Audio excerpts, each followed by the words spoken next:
Welcome to Family Matters, Legal Edition, a special monthly segment of the Business of Family podcast. I'm Tammy Buss, family business advisor and founder of Blue Roots. And I'm Yola Ventresca, managing partner at Lerners LLP. Together, we're diving into the legal issues that impact family businesses, from succession and shareholder agreements to conflict resolution and governance. Whether you're in the founder's seat, part of the next generation, or advising a family-run company, this series is here to help you navigate the legal side of legacy with clarity and confidence. Join us every third Tuesday of the month for real talk, real stories, and practical legal insights. Because in family business, the law isn't just about protecting assets, it's about protecting relationships.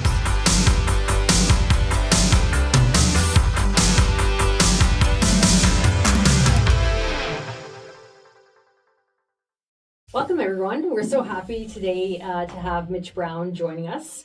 Mitch is my law partner at Lerners Law Firm. Mitch is engaged in a really diverse and complex litigation-based practice. And for our purposes, and I think most importantly, has a ton of experience dealing with shareholder disputes in the context of family businesses.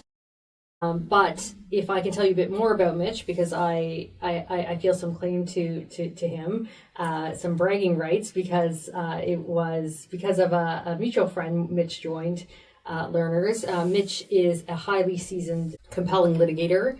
Mitch is widely decorated in the profession. He is a leader in terms of his approach to mentoring junior colleagues. He is a lecturer at the Faculty of Law at Western, and I really couldn't be prouder to call him my colleague and friend. So welcome, Mitch. Thanks so much. Happy to be here. And also a very new parent.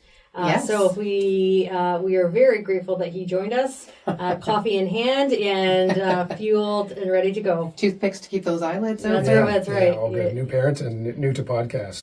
And so one of the things we wanted to talk about today was the difference in when families and business and ownership collide in a family business, and how important shareholder agreements, or why would you even have shareholder agreements? Because really there's three entities, right? There's the family, the business, and the ownership, and they really do sort of mesh together, right? Yeah, I mean, it's most of the commercial litigation work that I do is with private businesses. So that's kind of the important first distinction. And a lot of them happen to grow either through family relationships or just close friendships as well. So we see a lot of similar dynamics, whether it's kind of parents and children, siblings, sort of extended family members working together to start a family business, to plan for succession for a family business. But we see a lot of the same kind of emotional dynamics in a lot of private entities, even if they don't have a kind of blood connection through family, just because it's such a small group of people, it's so trust-based and based on the relationships that you have when you come into the joint enterprise. But certainly the dynamics that are brought into that enterprise have a significant influence on how things turn when the relationships start to sour, whether that's the family relationships that sour first, the business relationship that sours first, or the operations, as you put. There's kind of those three pillars, yeah. Well, I think it's one of the things, as you said, there's trust and relationship, whether you are like a family together or you are in businesses, some friends starting a business. But why is it then that, strangers or friends tend to have agreements in place? And families don't, when the same issues can arise, whether you're family or friends.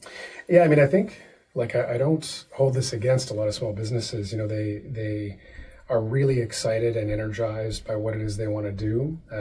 They either meet with a lawyer or don't when they get started. You can file your articles of incorporation online yourself, pay a few $100, whatever it is for the fee to get a numbered Ontario Corp. And so much of the energy in the initial stages tends to be focused on the operations of the business. And I think that entrepreneurial drive is what makes Canada's kind of small business economy so successful. But you've only got so many hours in the day. And so when your focus is on let's track expenses. What are our products going to be? What's the lease going to be? Where are we going to operate? Businesses are really good at the operational side in those early days, but that tends to mean that they don't spend as much time on the organizational side of things, because when the business is solvent and making money, there tends not to be as much friction on how things have been structured. What do you do of play for when things don't always go well. And that's where folks tend not to think as proactively in the early days because they're busy trying to get their business off the ground. You know, money's tight and they want to be focusing energy on product sales, employees, that kind of stuff. Mitch, not to be not to put you in the role of like armchair psychotherapist, but do we think about this in the same way we might think about like a prenup? You know, and in days gone past, like you're going to start a business with your brother, your father. That's an awkward conversation to have. In your experience, do you think that kind of drives maybe the dynamic a bit more in these family businesses? Definitely. I mean, I tell clients, usually by the time they're retaining a litigator for a court proceeding, the relationship is close to irreparable. There's no real interest for anybody to stay in business as partners together. And so what you're looking at is fighting over what is the exit and separation and any necessary reconciliations going to be in order to separate each other. And I tell that to clients as a business divorce. Like I use the terminology of business divorce. We've got to get these interests separated. So this idea, you know, the prenup being let's set some groundwork before we enter the relationship. I think, yeah, it's a good analogy, I think, for sure. But again, we don't tend to do that on the first marriage. You tend to do that on the second marriage, right? Because you're all happy and you're young and you're starting out and you're just looking at the business, let's just do this. And it's only when, you know, the horse is out of the barn or, you know, the cart has been toppled that you start to look at these things. So how is it that we could encourage our clients to even look at this on a, you know, an interim basis or something, like to get something in place? Because we all see this happen, whether you're family members or not. But when there is an issue, it's very difficult then to fix it because emotion comes into play, right? And when you're doing your prenup, you know, you don't, you think of all the wonderful things. You're like, oh, that's fair. But later on you go, well, that's not what I intended. Yeah, I mean, how do you deal with that? I mean, I can't stress how much cheaper it is to meet with a corporate lawyer and Lerners has a business law group that can provide the service, not something that I do. To meet with a corporate lawyer to walk through the minute book. I've had clients say they don't know what a minute book is, and they run a 7-figure plus business annually each year with employees and multiple locations and that sort of thing. So the cost of understanding what the current landscape is, step one, is so astronomically lower than what it costs to pay a litigator to extricate yourself when things go sideways.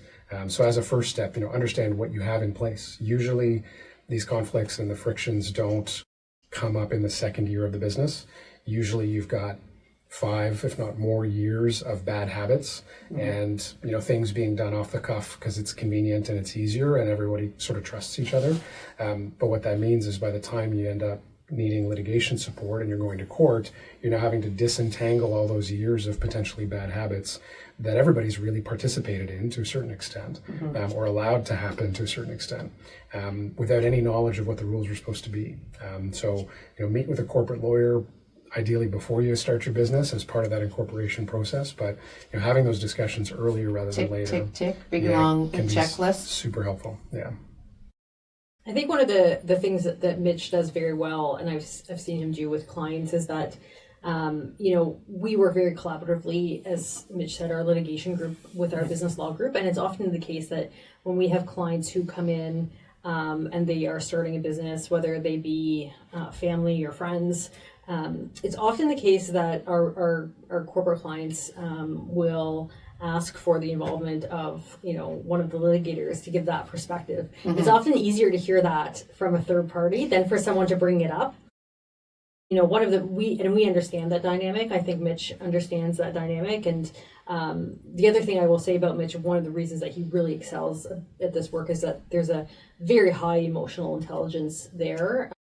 And I think that's why he's been so successful in doing this type of emotionally charged work. But it's we can make it our practice. You can have someone else say this for you. Things are going great now, but you all might want to turn your minds to what this is going to look like if things don't go well. And one of the barriers that I see all the time is commercial litigation clients come in, generally by the time they're retaining me, things have already gone quite off the rails, and they come in guns blazing, ready to litigate to the moon. Oh yeah, because you're upset, right? And there's a pretty common sentiment that I hear from clients, which is that they view themselves as not emotionally driven. This is a business dispute. This is about numbers. This is about, this is transactional. This is about, court process and rules and legal requirements. And the nature of this type of work is that the lawyer you need has to have the sort of forensic accounting chops to be able to really dig into these issues when you're litigating them in court. But to Yola's point, you also have to navigate the emotional baggage that may be driving investments in certain issues or hang-ups on other issues with a client who's actively pretending that they're not emotional about it because it's a business dispute. I talk we haven't thought about this at all. I talk to clients who do family law, and it's presumed, it's upfront. This is emotional stuff. Clients understand that it's going to be difficult. There are going to be hard questions and decisions they're going to have to make, and they can have open conversations with their lawyers about how they're feeling about certain prospects or trajectories or routes out of a dispute. And clients kind of look at me like I have three heads when I say, how does it feel to you to think about this 5-year trajectory instead of this 5-year trajectory? But that drives a lot of decision making. Right. So let's take a step back and say, what are some of the, the clauses that, are sort of standard that you would hope that every shareholder agreement would have to get people thinking about, what are the options? And I know a lot of people probably have shareholder agreements. What are things you haven't really looked at, or what are sort of the standard ones so that they don't have to call you and engage at you? the risk of doing Mark McCauley's job, because I don't write shareholders agreements. I just fight over them. So I'll keep it general. So what do they fight over the most? Let's put it that way. Yeah, fair enough. What is our plan for annual financials? Most businesses don't audit their annual each year. Lots of businesses don't prepare detailed consolidated annual financials each year. They're supposed to. It's one of the kind of key minority shareholder protections in our legislation in Canada, that you're entitled to have transparency or some degree of accountability in that process. Most small businesses just send their numbers, their books, their QuickBooks, their Excel, whatever it is, to their accountant. Their accountant does something with it. And as long as CRA doesn't come calling, they think everything's fine. You're saying it's not? Think about having real meetings and discussions at least once a year about what your financial picture looks like for that year, what's being claimed, what is being listed and reported as our expenses and incomes and outflows and amounts owing to shareholders, and who's contributing what into the business, either in kind, who's getting paid what. So having kind of conversations about what the year-end balance sheet sort of looks like often doesn't happen regularly if each participant, shareholder, member of the business feels like they're getting what they think is fair and their piece of it, and they're not getting any friction or pushback. You don't often just sit down and say, okay, let's just map everything out and see how we feel about how the numbers are flowing. And that should be happening once a year to sort of stay on top of it. Mm-hmm. What are the other sort of reasons that people will call you? The financials major disputes. Financials tend to be the biggest one. Again, when things are good, when money's flowing, we don't look too closely at them. And then 6 years down the line, you realize there's a snowball that's accumulated of things maybe you don't like the size of now. So that one comes up pretty frequently. Succession planning or trajectories. Are we happy with the size of the business? Do we want to be looking at new locations, expansion, growth? Where do we invest excess revenue? You get these sort of deadlocks where equal partners or shareholders or directors will have a different opinion on the future of the business. Do we want to keep it local? Do we want to sort of pursue other opportunities? And those just come down to kind of fundamental decisions. Lots of shareholders agreements will have set out provisions that talk about the types of decisions that are majority, sort of, as long as you get enough votes. And then these more important, so to speak, to kind of use lay language, the more important business decisions are this list, and those require 2/3, special resolution, that kind of stuff, unanimity, all that sort of thing. When you don't have an understanding of which buckets of decisions require what kind of voting, those big succession or sort of future game planning decisions can sometimes get made without the right approval, and people don't realize that, or someone just wants to drive the bus because there's an opportunity to jump on right away. That happens as well. So trajectory planning, I guess, to wrap it in a bow, is another big one. Mitch, is it ever the case, or in your experience, can you tell us how much of it flows the other way in terms of, so we're talking about the relationships where the familial relationship goes sour, and then that triggers the business relationship going south? Yeah, for sure. I mean, the ones that I've seen, it's pretty common that that'll happen when you're dealing with explicit succession. Whether there's an estates issue, somebody's passed away, it was a parent who ran the business and now it's the children, the adult children who've been participants or running the business. And there's falling outs elsewhere in the family that are now getting brought to the discussions about entitlements or expectations or planning for what the business is going to be in the future. So certainly it can go kind of both And that's ways. where Tammy's work is really important. Everyone needs to do Tammy's work. Getting alignment in the family, right? Before that happens. Yes, absolutely. And knowing what to expect so that you can have those discussions prior to someone's passing or prior to going to court. And I'll say on shareholders agreements too, a lot of businesses have them but don't know what's in them. So it's not enough to just have it. When you're making decisions each year, you're planning your annual projections, you're looking at numbers and financials. If you have a shareholders agreement and you read it and don't really understand what the different moving parts are, get a corporate lawyer or talk to your corporate lawyer to say, can we have an afternoon and just walk me through what this stuff means in practical terms? So when you said before that, you don't write them, you just fight them in court. So are the ones that you're fighting in court, are they ones that have not been updated or reviewed? Is that what you're finding? I mean, that's part of it. Sometimes they just don't exist. Like there'll be in articles of incorporation, maybe some pro forma bylaws, and that's it. The minute book will be empty. Everything else was just run, on the laptop or, QuickBooks or whatever else. So there's a lot of businesses that, again, sort of focus on running the business side, which I think is important in entrepreneurial spaces to do. But they haven't really turned their mind to governance stuff. Well, you don't know what you don't know. Yeah. That's right. Yeah, that's absolutely the case. And I think this works into the theme of, having an understanding of what you might be in for if you don't turn your mind to these issues proactively. But Mitch, maybe you can tell us a bit about the significance of, that moment when someone decides I'm retaining counsel and it's a family business. What's the high level overview of that first discussion you have with your client in that circumstance? Like, what are they walking into when you get retained? Yeah, I mean, to avoid obviously not any legal advice for anyone's That's right. individual situation, but we have a disclaimer too, if that makes you feel better. It is a legal podcast, for God's sakes. We have a disclaimer. All good. One of the most common things that I'll say in early meetings with clients is that one of the most frequently used vehicles for litigating private business disputes between shareholders, stakeholders, and that is called oppression. And it's a provision provided for in provincial and federal corporate governance legislation. And some of the most important things to know in broad strokes, if you're considering pulling the trigger on oppression proceeding, whether you want to bring an action, an application, whatever, is that the court has a ton of discretion to order the remedy that they think makes the most sense in the circumstances. Yeah, so important. In any litigation proceeding, any of our litigators, our PI folks, estate litigator folks, our med-mal folks, they'll all tell you that litigation is gambling. You're rolling the dice, you're giving up a degree of control and autonomy, and one of the benefits of negotiating a deal or a settlement or what have you is certainty. That applies kind of to the nth degree in most commercial litigation because you're giving even more discretion to the judge in terms of the remedy they want to craft. So in really simple terms, two partners, two shareholders, they're both going to court. Mud is being thrown both directions on who's done things improperly over 10 years.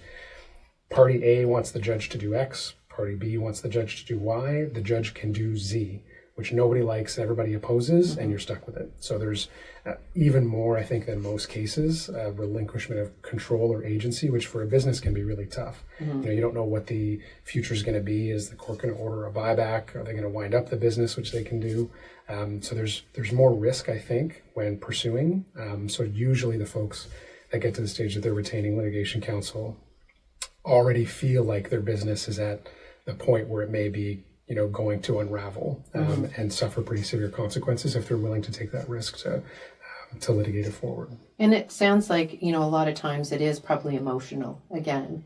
that when you get there, you just can't see anything but the emotion or how you've been wronged, or, they shouldn't have done that or shouldn't have. Trust, So, like betrayal. Yeah. For sure. So what you're saying is, before you get to that point, because now it's just emotion, you just want the other person to hurt in some form, is to sit back and try to negotiate before you actually get into the courtroom where you lose control. And I think that this is one of the areas where I can say that Mitch really excels, because he is a bit of a client whisperer, and he is able, I've seen him firsthand, be able to de-escalate, to get the person in front of him to understand that these are different issues that they have to consider, the business implications separate or apart from the familial ones. And I may say that in a very simple way, but that's no easy task.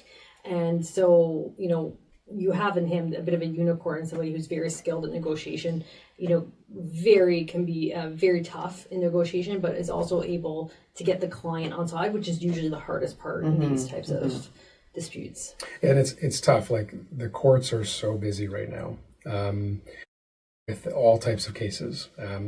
Wait times to get hearings, to get motions are still not really recovered from COVID.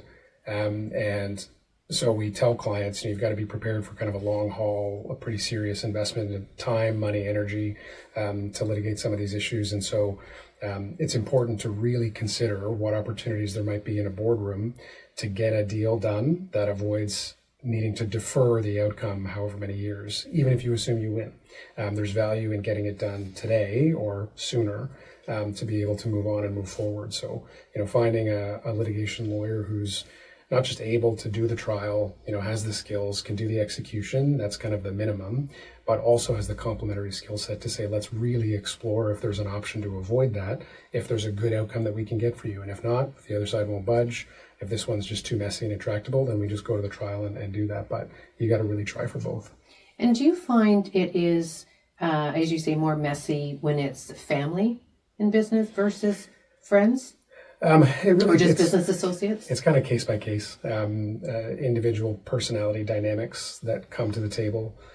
Each client as an individual who I only learn about over time in aggregate, different facets of them. So I don't think I've seen a pattern that's consistently more or less. I've had some family businesses where folks really understood the risk of litigating and the possibility that the business may not stay in the family if they put all of their mud on the table, so to speak, in front of a judge, and they were able to have those practical discussions about, let's get a kind of divorce sorted here, to avoid that risk. Other cases that are, friends who started a business together, small tech startup space type businesses where the animosity is tremendous when they feel they've been betrayed or turned around by their partner who was, their buddy from undergrad who, Those start emotions, they just ruin everything. Yeah, for sure. Yeah, and I think that's the stakes part of it, when it gets to Mitch, the stakes for the business, because as he says, the court has such a wide discretion over what to do. In other cases, the court doesn't have that type of latitude.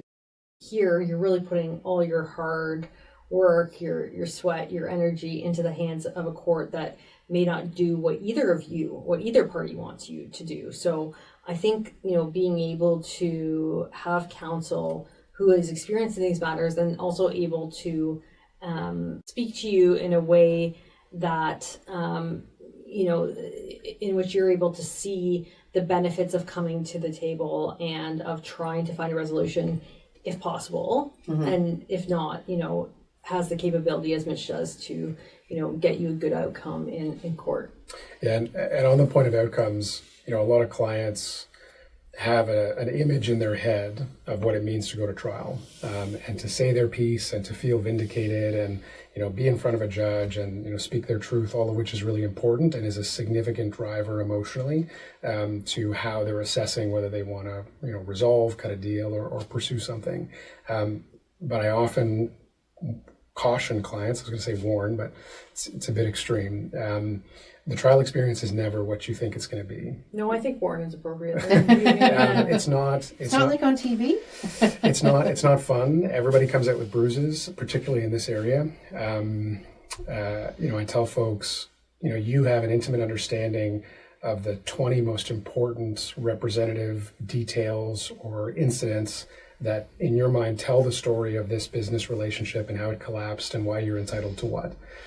I'm going to need 7 of those based on what the law says to get you the best outcome. And I'm going to actively need you to avoid talking about 3 of those that are really important to you. So there's this kind of dislocation that I have to do of your narrative. And so when you get to court, I'm going to have prepped you as best I can to avoid the stuff I don't want you to talk about the things that I want you to emphasize, make sure you come across as credible. And that experience almost always results in the client leaving the witness stand thinking not, oh, I feel so good, I got to speak my piece, my chest is lighter. They walk away feeling kind of icky and disjointed, and all that's before getting into what can happen in a cross-examination. So the value that I think folks put into going to trial is probably overstated and oversold through media and TV and those sorts of things. And we really try to stay focused on outcomes and risk and making a good strategic decision. If you have to go to trial, you go to trial, and we will prep you as best as possible to get the outcome. But don't put too many pennies in the principle of it. And how trial is going to feel good, because it probably won't. Yeah. Yeah, I'm sure cross-examination can be fun. No, and especially as Mitch conducting, I would not want to be cross-examined by Mitch. Because they're hard questions, right? They're things that we don't want to talk about, and then someone asks you, and you have to answer them. That's right. And they also tend to be leading questions across the board. So then your emotions get in, and then pigeonholing you into corners. Yeah. So I know that we talked about this a little bit, Mitch, and there are people at Lerners who Tammy and I are going to talk to. But in terms of the proactive conflict prevention, you've talked a little bit about this, but other things that I can think of, jump in if you think of some more. But documented roles, transparent communication, regular reviews of ownership and succession plans, working with someone like Tammy. Just if you could kind of look back on the cases that you've done, are there any warning signs that this might be coming? So for think about like things like lack of alignment on vision.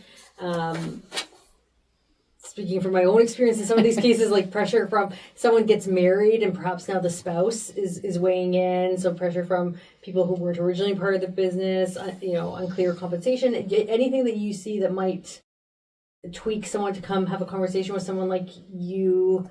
Yeah, I mean, the big ones are sort of if you're feeling a sense of discomfort or distrust around financials, like if you're asking questions about numbers and you're not getting answers, or you're getting pushback, or you're getting, well, this is just how it's done. I'm the one who does the books every year and you do the operations side, so we don't have to have that conversation.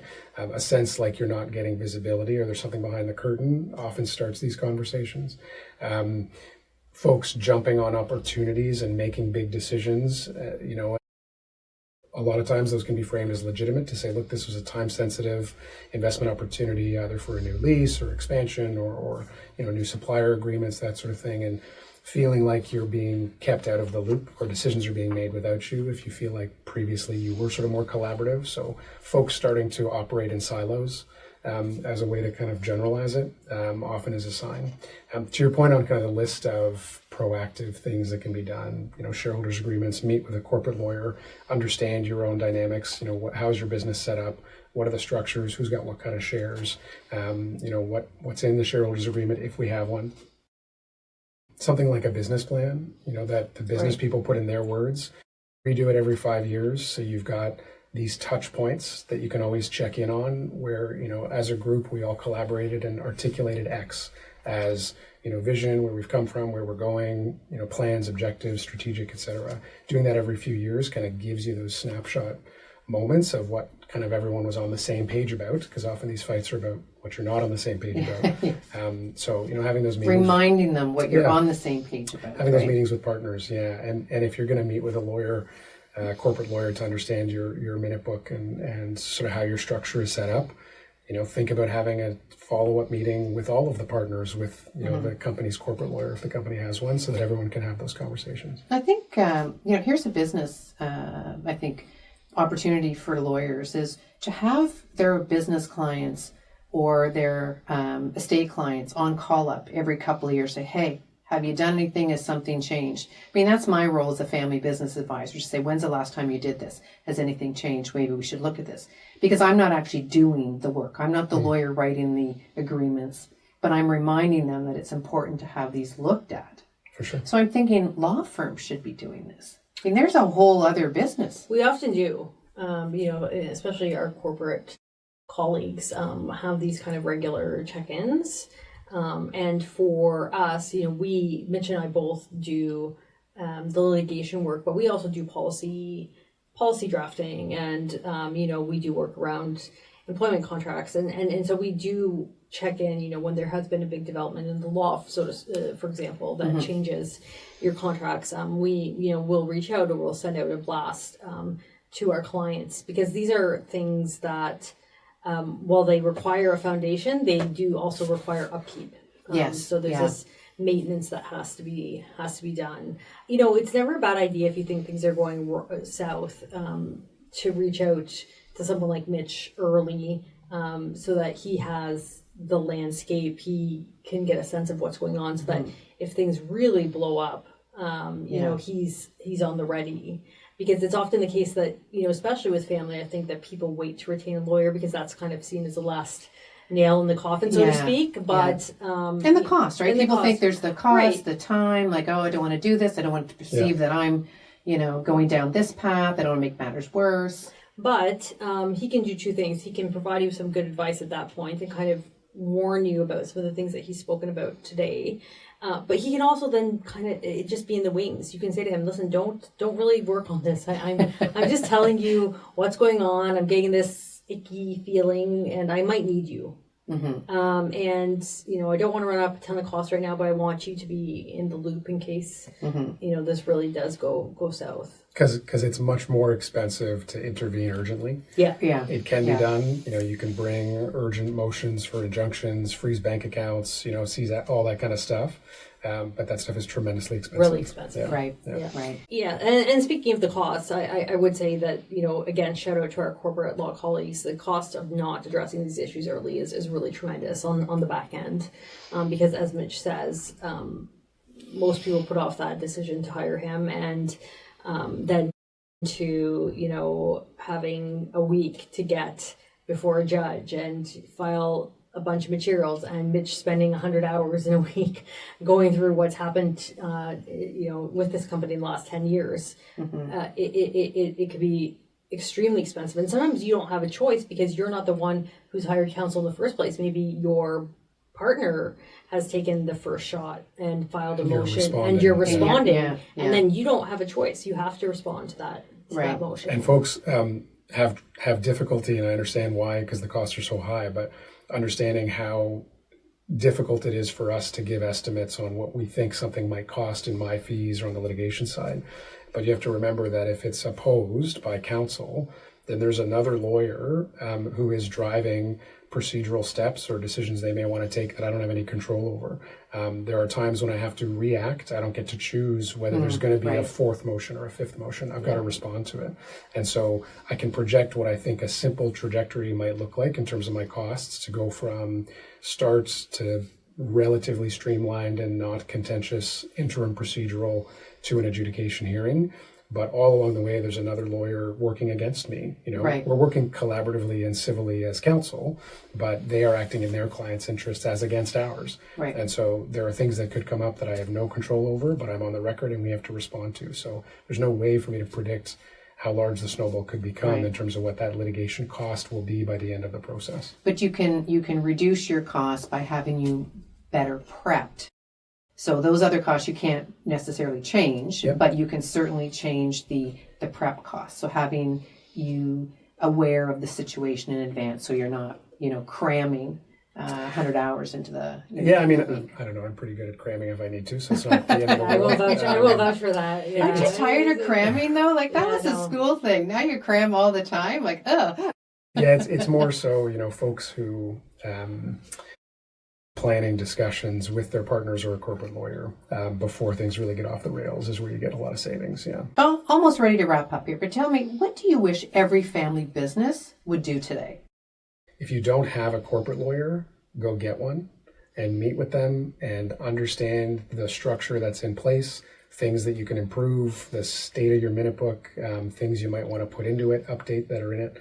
And I say all of that knowing that the more businesses kind of do some bookkeeping and housekeeping means fewer of them are going to need me, but it's the number one thing you can do. Just one thing I want to talk about just really quickly is corporate lawyers, because there are lawyers who do everything, who work for family businesses, who do their corporate work, who do their divorces, who do their contracts. Like, tell me the difference, I guess, between the corporate lawyer and just a generalist. Yeah, so I just mean somebody who is willing to give you legal service. Like, generalists are out there in all different cities and do lots of great work and provide an important service to communities that don't have overly specialized bars just based on population or density or what have you. So just make sure that you're hiring a lawyer says they're able and competent and willing to help you with your corporate bookkeeping. Your corporate governance stuff would be a way to frame it.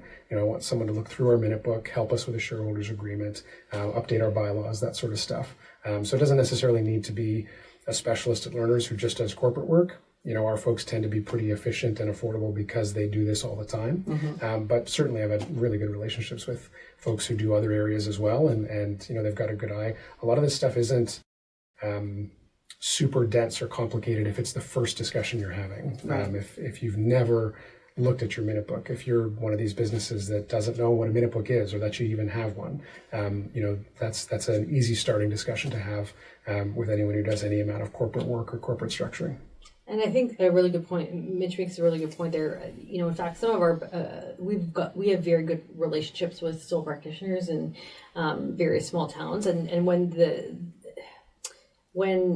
the stuff hits the fan, so to speak, they realize that they need someone like Mitch involved. And so we actually get a lot of referrals that way, that the corporate work has started outside. And then, you're getting into oppression remedies and someone who needs, some more specialized expertise. And so we have very good relationships with a lot of sole practitioners. Good. So you can start off talking to the lawyer you've been talking to for a while.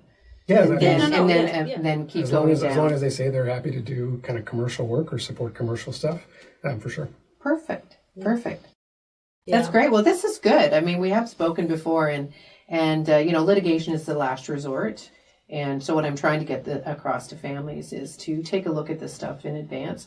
I know it's expensive. It might be time consuming. You're trying to get a business off the ground, or it's family. Don't worry about it. But I'm sure you have many stories where they said, don't worry about it, and it turns out to be something you should be worrying about. Most of them, yeah. Yeah, all of them probably. Also, yeah.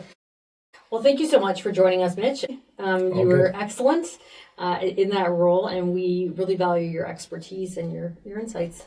Awesome. I was happy to chat. Thanks. Thank you. Thank you.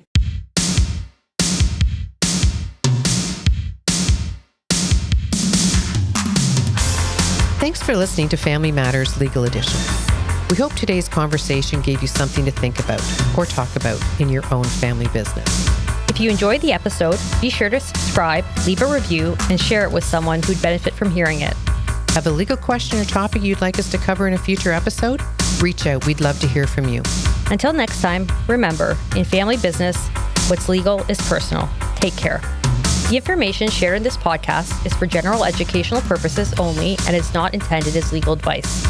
Listening to this podcast does not create a lawyer-client relationship. For advice specific to your situation, please consult a qualified legal professional.